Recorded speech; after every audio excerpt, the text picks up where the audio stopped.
Mula sa hiwaga ng balita ng RCN Network, si Derek Ambrosio Soto, Hermina Palalingan. Magandang hapon Pilipinas at sa buong mundo. Ito po ang Force Date Weekend. Sa ulo namang nagbabagang balita, ayon sa pagtapos ng taon, iwasalubong sa 2013. Ngayong bukas, pagtapos ng Pasko, kahit kailangan ng bansa sa Chinese Christmas party, nandito ang bano doon.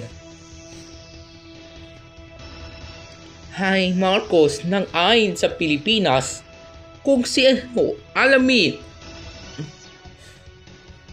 sa halalan 2013 si Network, si Pangulo Bongbong Marcos at MP Daquin Jr.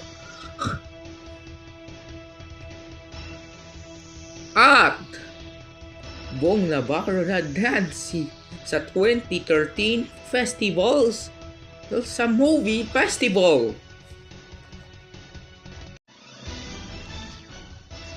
Kayamanan patapos ng taon, kaninang ngayong umaga, ang lalaki ko hali na yun sa Manila, sa Marikina, doon sa Manila, nabangkay ng isang sa oras, haba-haba naman sa opinion sa Makati. Naka-force date Jamir Tio